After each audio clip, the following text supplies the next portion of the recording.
G'day guys, Christian here from Doofy Racing. A big welcome to all of the new Zed newcomers. It's been awesome having you guys in the community for the past week and a bit, however long you've been here. I've seen a huge increase in racing over the last week, which has been really fun. And how active you guys are in the Discord chat has been really good to chat to some new people, get some new feedback, and really keep the Zed talk going. This video today is a bit of an overview for a beginner's guide. I'm going to be creating individual videos to go into everything a bit more in depth.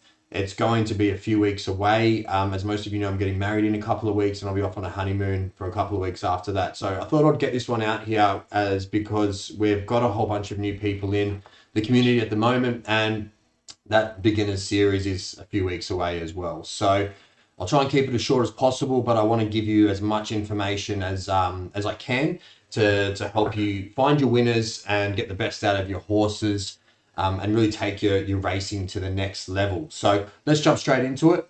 I've got a list here of things to go through. So as I said, I'll keep it short as possible. But first thing I want to touch on is where to get some information. Now, there's a couple of different sources. You can get it from Zed directly. There's a couple of us out in the community that do videos like this. One person I would definitely check out is Sadsy's videos, Sadsie, I think it is, or Poseidon Racing on YouTube. And also make sure that you're following the Zed Gazette. There's a heap of content on there, heaps of spreadsheets, heaps of data that he's been doing as well. So make sure you check those two out. But from the Zed team specifically, I'll drop all of these links in the blog and the video so you don't have to try and take them down. But make sure you just have a quick read through this guide. This is going to give you a basic overview, getting started, how to create a stable, etc., etc. Don't mean to be telling you to suck eggs here, but really check this out and read it in depth. There's going to be some like hidden info in there that you really might want to pick up on. Next thing that you really need to understand is this Genesis page. Now, the 4 different types of horses, how rare they are, what the purity is. So when you're buying a horse, you understand what you're buying, which is obviously really important. As everyone knows, or you should know by now, there's only 38,000 Genesis horses that will ever be released on the Zed platform. And we'll touch a little bit of whether you buy a Genesis or a bred horse a little bit further down the video. So check that out, make sure you understand it. And then for all new information, we're going to touch on a couple of these blog posts, but make sure you've got this page bookmarked and you're constantly checking it just to make sure you are across all of the new Zed news, any racing updates, any classes updates that do come out, and any cool things like Atari that come out. So moving on to buying a horse, marketplace sold out. We're 4 days away, 6 hours from getting some more horses. So it's a really good time to understand what you want to be buying.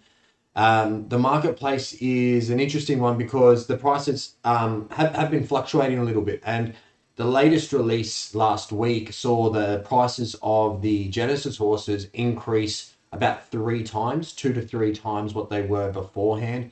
And they sold out in record time. So I personally can't see them dropping that back. If anything, it's only forward from here. So Genesis are great if you want to be looking at a long-term investment. You really have to sift through the Z10s to find some good ones. And then obviously you've got your Z1s, which are super rare, that seem to be really hot right now. And you have to get in quick to find them. In terms of prices, I'll put these photos into the blog post for you. But I took some quick snapshots whilst the horses were actually in the marketplace to get a good indication of where the prices are at right now as a reference. So you've got your Z1s and your Z2s here. You've got your Z3s and your Z4s, Z5s, Z6s, 7s and 8s, 9s and 10s. So that gives you a good indication of where the prices are at. Now, I work in ETH, so apologies if you're working in USD or AUD. If you want to reference, these Z10s were, I think they're about $80 USD. So work backwards from that if you want to figure out what they are in USD and then convert it to your own currency. So Let's get right into racing. We've read the information, we've bought some horses, now we're ready to race, and we want to get the best out of our horses. Now, full disclaimer here, not every single racehorse is going to win races. You really have to understand that. So if you are looking to buy a horse, it's not my recommendation to spend all of your money on a single horse. I think a stable really needs minimum of 5 horses, up to 10 horses as a minimum. In that, you should be able to find some winners. You may find a hidden gem, a freak, as the community calls them, but you'll also have a couple of horses there that just won't win races. You're keeping them for des, or you're looking to breed for them, see if they're good breeders. But also, having said that, in the future, there will be other elements of the racing that will come into play, like weather, gate preference, track preference, etc., etc. So this isn't the end. Don't you can sell your horse, a bad horse, if you just want to get some more money back and try and find some better horses, but you will be losing money on them. So that's your decision that you need to make. We're going to go through the classes quickly. I'll link this in, but as you can see here, this gives you an idea of where your horse is going to sit. So if it's an unraced horse, it's going to go into Griffin race. You can't race it in anything else. And what that is essentially a seeding race. So it tries to figure out where your horse is going to be placed for its second race. And that works off a base rating and then whatever you come. So say we've bought a Z5 horse. We have a base rating of 37 handicap or points, whatever you want to call it. And we win the race. We gain an additional 4 points on that. So we go up to a 41 base rating, which as you can see here puts us straight into class 3. If we have the same Z5 horse and we come 12th, we lose the race completely. We're minus 4 points on our 37, so we're back to 33, and we're in a class 4 race. And then the other ones will be all class 4 as well. So that's just trying to seed that horse as a guide as to where it should be for its racing. Now, that's not stuck in that class. You will move up and down. And if you have horses like mine, sometimes they move very quickly.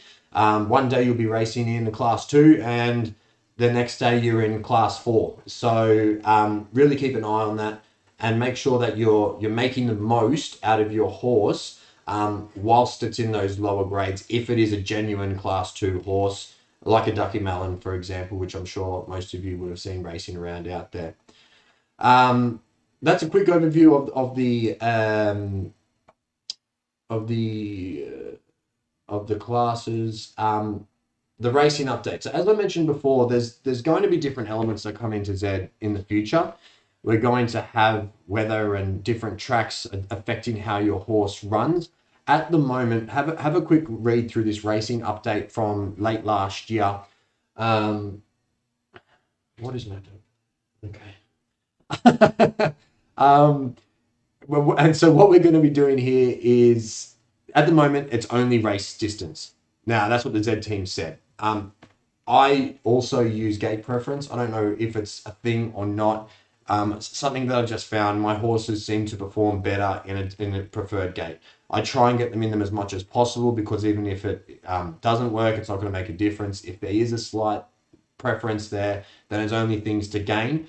But I won't not put a horse in a race if the gate's not available, if that makes sense. So if I've got Atari or a tar exclamation mark who loves gate 7, if there's only one gate left and it's gate 2, I will still put that horse into that race, but I will try and get gate 7 as much as possible. Once you started to race and you're understanding the classes and everything else, one thing that I really, this is probably the most important thing for any newcomer out there, collect data. As much data as possible in the beginning. That's obviously going to be based on how much time you have to put into zed.run. The more you collect in the beginning, the quicker you will understand how your horses run and also how the platform works. When I first started, I was spending hours each day on collecting data on my horses. I was watching how every single horse ran.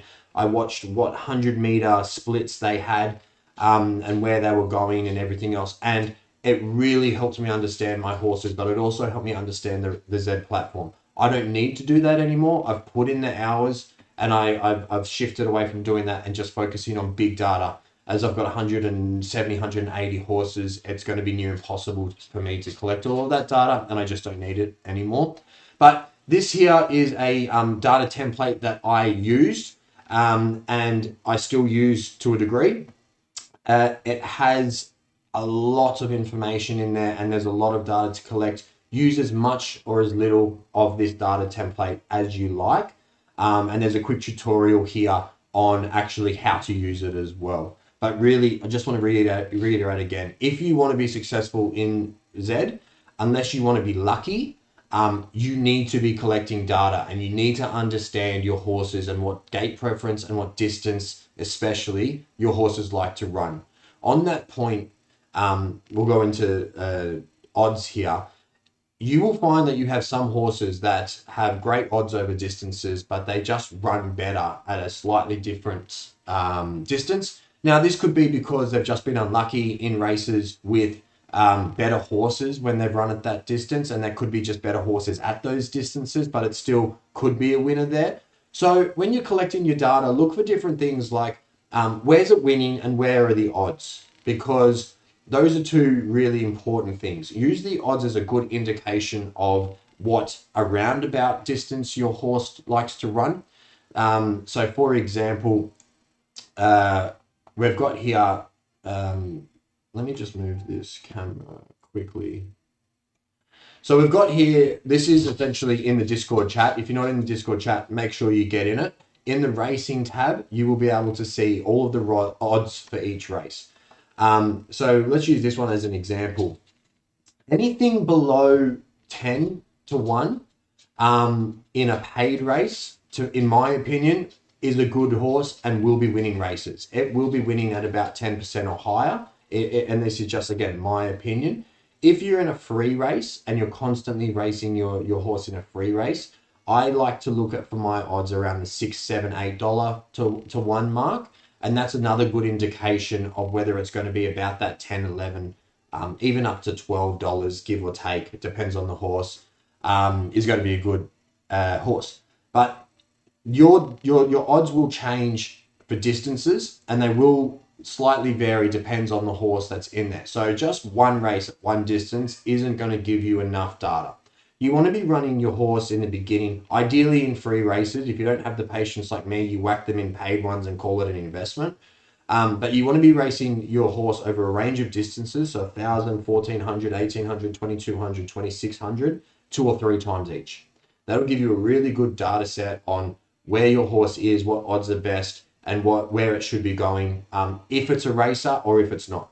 Don't keep, look, do what you like. Don't take my advice. But if I have a horse that is 15 to 1 and over, and I'm flogging a dead horse here, I just put it aside. I'm lucky enough that I've got enough horses now that I can do that. My recommendation, if you are running with 5 or less horses, listen, put them in free races. You may pick up a couple, and you'll, again, start to collect the data and understand how the platform works, which will give you some really good information for later on. A losing horse, I think I've actually got more data from a losing horse that I've collected over and over and over again to help understand the platform and how they run.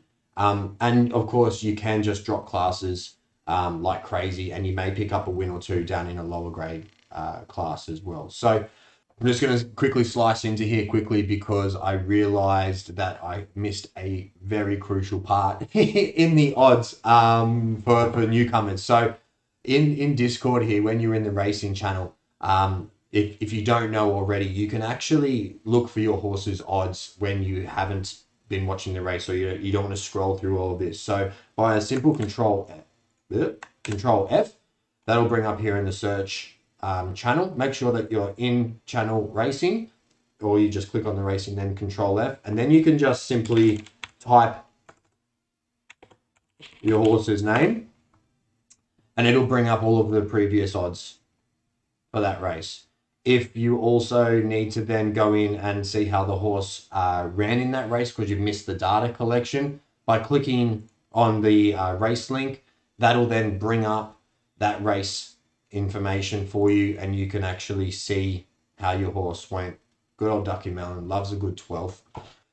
quick overview. I really tried to speed through that as much as possible for you, so I hope I haven't missed anything. Please make sure if you are a newcomer, reach out to me on my Discord channel, in the Discord channel. Send me a personal message. Hit me up on my website. More than happy to help any of you out. If you've got some questions out there around buying new horses, especially once OpenSea opens up in the next week or so, send me a link and get my opinion on its value. And I've done this plenty of times for other people before. Trust me, I won't go out and just buy the horse off you. But I'll give you an honest opinion on where the horse is at if you really need some information around that. So have fun out there, guys. That's the main thing. Keep zedding, and I'll see you out on the racetrack. Cheers.